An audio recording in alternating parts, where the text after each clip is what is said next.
আসসালামু আলাইকুম সবাইকে। Digital marketing full course in বাংলা-এর ৩ নম্বর ক্লাসে আপনাদের সকলকে স্বাগতম।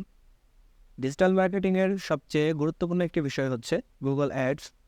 সো গুগল অ্যাডস রান করার পূর্বে আমাদের গুগল অ্যাডসের কিছু বেসিক কনসেপ্ট এবং টার্মস নিয়ে জেনে রাখা উচিত। সো আজকের ক্লাসে আমরা শিখব গুগল অ্যাডস কী, কিওয়ার্ড কী, ইমপ্রেশন কী, রিচ কাকে বলে, click through rate and cost per click, এই জিনিসগুলো কী সেই বিষয়গুলো নিয়ে আলোচনা করব। সো প্রথমেই আমরা জেনে নিই গুগল অ্যাডস কী। গুগল অ্যাডসের পূর্বে নাম ছিল Google AdWords. So Google AdWords বা গুগল অ্যাডস হচ্ছে গুগলেরই একটি অ্যাডভার্টাইজিং প্ল্যাটফর্ম, যার মাধ্যমে গুগল বিভিন্ন ধরনের অ্যাড রান করে থাকে। গুগল অ্যাডসের মধ্যে বিভিন্ন ধরনের অ্যাডস রয়েছে, যার মধ্যে সবচেয়ে জনপ্রিয় কিছু অ্যাড হচ্ছে Google PPC ads or search ads. এছাড়াও গুগলের ব্যানার অ্যাডস রয়েছে। যেমন আমরা যদি গুগলে গিয়ে সার্চ করি গুগল অ্যাডস লিখে, সো এখানে দেখতে পাচ্ছি যে স্পন্সর্ড লেখা। এই যে স্পন্সর্ড লেখাটা দেখা যাচ্ছে, এটার মানে বোঝা যাচ্ছে যে গুগল অ্যাডসের মাধ্যমেই এই অ্যাডটা রান করা হয়েছে। এছাড়াও আমরা যদি কোনো ওয়েবসাইটে যাই, যেমন প্রথম আলো ওয়েবসাইটে যদি যাই আমরা, তাহলে ঢোকার সাথে সাথে এই যে দেখতে পাচ্ছি একটা অ্যাড চলে এসেছে, এইটি হচ্ছে ডিসপ্লে অ্যাড। এটা আমরা যদি ক্রস করে দিই, এখান থেকে আমরা একটু স্ক্রল করে যাই, এই যে দেখতে পাচ্ছি নিচে আরেকটি অ্যাড চলে এসেছে, এটিও একটি ডিসপ্লে অ্যাড। এছাড়াও আমরা যদি আরও স্ক্রল করি,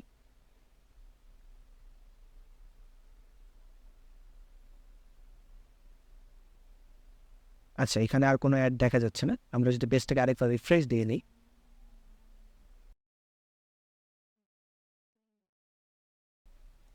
তাহলেও কোনো অ্যাড আসছে না। সো আমরা প্রথমে যে অ্যাডগুলো দেখলাম সেগুলো গুগল অ্যাডস দ্বারাই রান করা কিছু অ্যাডস ছিল।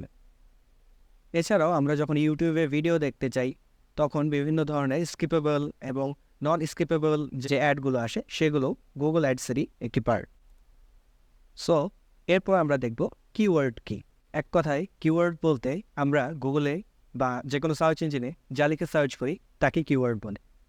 যেমন আমি যদি গুগলে ডিজিটাল মার্কেটার লিখে সার্চ করি, সো সেই ক্ষেত্রে এখানে ডিজিটাল যে একটা লেখা রয়েছে এইটা একটা কিওয়ার্ড এবং মার্কেটার এটা একটা কিওয়ার্ড, আবার ডিজিটাল মার্কেটার পুরোটা মিলিয়ে একটা কিওয়ার্ড।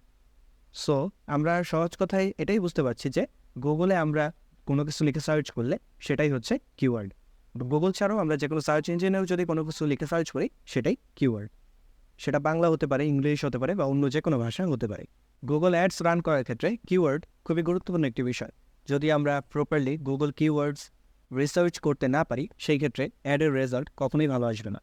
গুগল কিওয়ার্ডস কীভাবে রিসার্চ করতে হয় সেটা আমরা পরবর্তী ক্লাসগুলোতে জানব। এরপরে যে বিষয়টি আলোচনা করব তা হচ্ছে ইমপ্রেশন।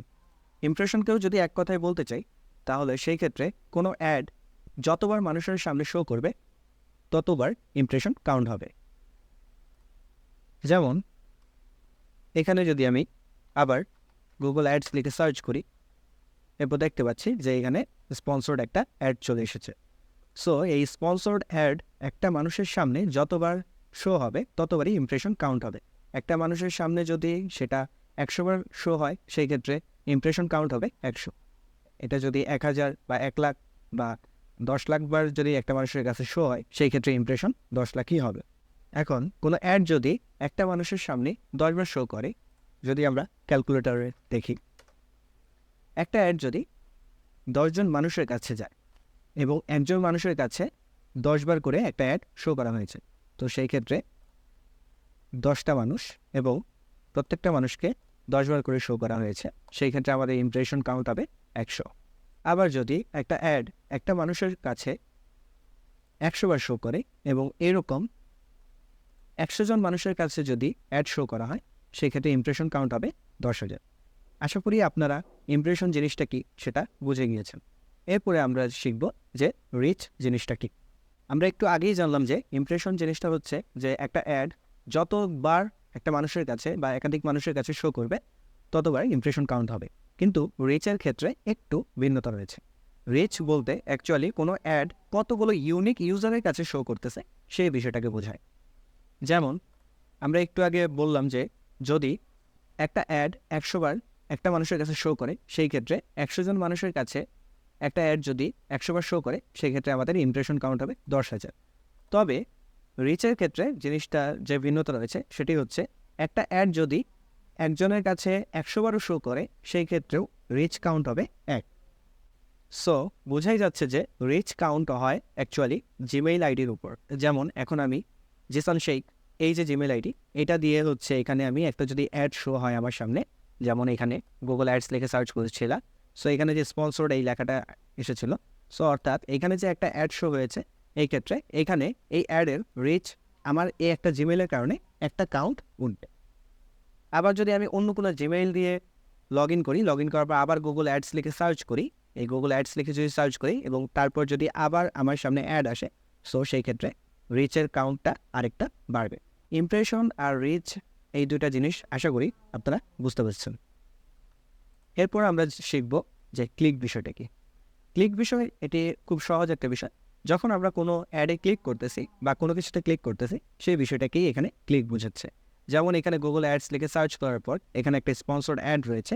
এখন আমি যদি এখান থেকে কোনো কিছুতে ক্লিক করি, এখানে বা এখানে কোথাও যদি ক্লিক করি, সেই ক্ষেত্রে এটাকেই ক্লিক হিসেবে কাউন্ট করা হবে। এরপর রয়েছে click through rate. Click through rate আর ইমপ্রেশনের মধ্যে একটি ডিরেক্ট সম্পর্ক রয়েছে। ক্লিক থ্রু রেট এটা মেইনলি একটি পার্সেন্টেজে শো করা হয়। যেমন যখন ইমপ্রেশন নিয়ে কথা বলছিলাম, সো তখন আমরা বলেছি যে একটি অ্যাড একটা মানুষের সামনে বা একাধিক মানুষের সামনে যতবার শো করবে ততবার ইমপ্রেশন কাউন্ট হবে। সো সেই ক্ষেত্রে যদি গুগল অ্যাডস এখানে যাই, এখানে যে স্পন্সর্ড লেখাটা রয়েছে, এই অ্যাডটা যদি 1000 মানুষের কাছে শো করে এবং 1000 মানুষের মধ্যে থেকে যদি 100 জন মানুষও এই লিঙ্কে ক্লিক করে, সেই ক্ষেত্রে আমাদের ক্লিক থ্রু রেট হবে 10%। নর্মালি সর্বমোট ক্লিককে ইমপ্রেশন দ্বারা ভাগ করলেই ক্লিক থ্রু রেট চলে আসে। যেমন একটু আগেই বললাম যে একটা অ্যাড যদি তার ইমপ্রেশন যদি 1000 হয় এবং এই অ্যাডের ক্লিক যদি 10টা হয়, সেই ক্ষেত্রে আমাদের ক্লিক থ্রু রেট কত হবে সেটা আমরা দেখি। সো আমাদের ক্লিক হচ্ছে 10 ভাগ আমাদের ইমপ্রেশন যদি 1000 হয়, সো সেই ক্ষেত্রে দেখতে পাচ্ছি এখন আমরা যদি 100 দিয়ে গুণ করি, দেখতে পাচ্ছি যে আমাদের ক্লিক থ্রু রেট বা সিটিআর হচ্ছে 1%। সো আশা করি আপনারা ক্লিক থ্রু রেট জিনিসটা কি সেটাও বুঝতে পেরেছেন। সো ক্লিক থ্রু রেট এবং কস্ট পার ক্লিক এই দুটা জিনিস অত্যন্ত ইম্পর্ট্যান্ট। যখন আমরা বায়ারের কাজ করব তখন এই বিষয়গুলো বায়ারকে আমাদের খুব ভালোভাবে বুঝিয়ে দিতে হবে। এরপর যে বিষয়টি নিয়ে আলোচনা করব তা হচ্ছে সিপিসি বা কস্ট পার ক্লিক। সো আমাদের প্রত্যেকটা অ্যাড রান করার জন্য একটি বাজেট থাকে এবং এখানে কস্ট পার ক্লিক দ্বারা বোঝাচ্ছে যখন আমরা একটা ইনটোটাল বাজেটের মাধ্যমে কোনো অ্যাড রান করি এবং পরবর্তীতেও এই অ্যাডের দ্বারা যতগুলো ক্লিক আসে এটার উপর ডিপেন্ড করে কস্ট পার ক্লিকটা কাউন্ট করা হয়। যদি আমরা এখানে এক্সাম্পল দেখি, যে এখানে বলা হচ্ছে যে if you spend $100 on a campaign and get 50 clicks, then the PPC is $2 per click. এটা যদি একদম সহজভাবে বলি, যে ধরুন আপনার অ্যাডের বাজেট রয়েছে $100 এবং আপনি এই অ্যাড রান করার পর 50টা ক্লিক পেলেন। সো সেই ক্ষেত্রে বোঝা যাচ্ছে যে আপনার এক একটা ক্লিকের জন্য $2 করে খরচ হয়েছে। সো কস্ট পার ক্লিকের হিসাবটা করা হয় টোটাল বাজেটকে ক্লিকস দ্বারা ভাগ করলেই অ্যাকচুয়ালি আমাদের কস্ট পার ক্লিক চলে আসে। যেমন ধরি যদি আমাদের অ্যাডের বাজেট $1000 হয় এবং আমরা এই $1000 থেকে আমরা ধরি যে 20,000 ক্লিক পেয়েছি, সো সেই ক্ষেত্রে আমার খরচ হচ্ছে $0.05। আমরা যখন অ্যাডস রান করব তখন যদি আমাদের প্রত্যেকটা জিনিস ঠিকভাবে আমরা করতে পারি, সেই ক্ষেত্রে আমাদের সিপিসি অর্থাৎ কস্ট পার ক্লিক অনেক কম চলে আসবে এবং ক্লিক থ্রু রেট এটা অনেক বেশি থাকবে। যখন আমরা বায়ারের কাজ করব তখন আমাদের খেয়াল রাখতে হবে যেন ক্লিক থ্রু রেট এটা বেশি থাকে এবং কস্ট পার ক্লিক এটা কম আনার চেষ্টা করব। কারণ যে কোনো বায়ার বা ক্লায়েন্টই চাইবে তাদের জন্য হচ্ছে প্রত্যেকটা অ্যাডের টোটাল বাজেট দ্বারা তারা হচ্ছে সর্বোচ্চ রেজাল্টটা পায়। এই কস্ট পার ক্লিক বা click through rate, reach, impression এইগুলোর ব্যাপারে আমরা আরও কিছু আইডিয়া পেতে পারি একটি গুগল ক্রোম এক্সটেনশনের মাধ্যমে। যদি আমরা গুগলে গিয়ে লিখে সার্চ করি Uber suggest, Uber suggest Chrome extension এটা লিখে সার্চ করব, এরপর দেখতে পাচ্ছি এই যে প্রথম যে ওয়েবসাইটটি রয়েছে গুগলে, so Uber suggest SEO and keyword Discovery এটা ক্লিক করব। এরপর এখান থেকে যে অ্যাড টু ক্রোম এই বাটনটা রয়েছে, এখানে ক্লিক করব এবং এখান থেকে অ্যাড এক্সটেনশন এখানে ক্লিক করে দেব। দেখতে পাচ্ছি যে আমাদের অ্যাড এক্সটেনশনটা এখানে আমাদের গুগল ক্রোমে অ্যাড হচ্ছে। সো এই যে এখানে অ্যাড হয়ে গিয়েছে। সো আমি এখান থেকে এখানে ক্লিক করে উবার সাজেস্ট যেটা এটা পিন করে রাখবো, যেন আমি রেজাল্ট দেখার সময় এখানে ক্লিক করলে রেজাল্টটা দেখতে পারি। সো এখন যদি আমি কোথাও গিয়ে সার্চ করি, যেমন জগিং শুজ, এটা লিখে সার্চ করলাম। সার্চ করার পর এই যে দেখতে পাচ্ছি উবার সাজেস্ট এটা অ্যানাবল রয়েছে। এখন যদি আমরা এখানে দেখতে যাই যে এখানে যে কিওয়ার্ড লেখা আছে এবং আমরা যে জগিং শুজ লিখে সার্চ করেছি, এটা ছাড়াও আমাদের আরও একটি কিওয়ার্ড তারা সাজেস্ট করেছে। এখানে লোকেশন বাংলাদেশ দেওয়া। সো আমরা এখানে যে ডেটাগুলো দেখতে পাচ্ছি এগুলো সব বাংলাদেশের ডেটা। যেমন জগিং শুজ, এটা সার্চ ভলিউম হচ্ছে 170 এবং এটার সিপিসি হচ্ছে 5.49 টাকা। অর্থাৎ আমরা যদি জগিং শুজ এটা দিয়ে কোনো অ্যাড রান করি, সেই ক্ষেত্রে কেউ যদি আমাদের অ্যাডে ক্লিক করে, প্রত্যেকটা ক্লিকের জন্য আমাদের 5.49 টাকা গুনতে হবে। সো এখন যদি আমরা এখান থেকে বাংলাদেশকে চেঞ্জ করে, লোকেশন এখান থেকে চেঞ্জ করে আমরা ইউনাইটেড স্টেটস সিলেক্ট করি এবং এখানে যদি আমরা আবার একটু রিফ্রেশ দিয়ে দেখি, সো এখানে দেখতে পাচ্ছি যে জগিং শুজের কোনো ডেটা শো করছে না। সো এখন যদি আমরা এখানে অন্য কিছু লিখে সার্চ করি, যেমন মেন ফ্যাশন, সো এখান থেকে আমরা শো ভলিউম এখানে ক্লিক করি। এখানে দেখতে পাচ্ছি যে মান্থলি সার্চ 8100, অর্থাৎ প্রতি মাসে 8100 করে মেন ফ্যাশন লিখে সার্চ করা হয় গুগলে এবং সিপিসি এখানে লেখা দেখাচ্ছে যে $3.43। অর্থাৎ যদি আমরা এই কিওয়ার্ড লিখে আমরা কোনো অ্যাড রান করি এবং সেই অ্যাডের প্রত্যেকটা ক্লিকের জন্য আমাদের $3.43 গুনতে হবে।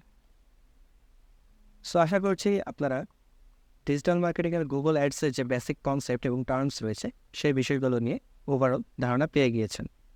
আমরা আমাদের পরবর্তী ক্লাসে একটি গুগল অ্যাডস কীভাবে ওপেন করতে হয় এবং গুগল অ্যাডসের যে বিভিন্ন সেটিংস রয়েছে, টুলস রয়েছে, সেই বিষয়গুলো নিয়ে পরবর্তী ক্লাসে আলোচনা করব। সো আজকের জন্য ক্লাস এতটুকুই। ডিজিটাল মার্কেটিং রিলেটেড যে কোনো সাপোর্ট পেতে আমাদের এই গ্রুপটিতে আপনারা জয়েন করতে পারেন, জিসানস ডিজিটাল 360। এখানে আপনারা পোস্ট করলে আমাদের অ্যাডমিন এবং মডারেটর যারা রয়েছে তারা খুব দ্রুত সময়ের মধ্যেই আপনাদের সলিউশন দেওয়ার চেষ্টা করবে। আমাদের এই গ্রুপের লিঙ্ক আমি ডেসক্রিপশন বক্সে দিয়ে দিব। সো এতক্ষণ ভিডিও দেখার জন্য আপনাদের সকলকে ধন্যবাদ এবং পরবর্তী ক্লাসগুলো দেখার জন্য সকলের আমন্ত্রণ রইল।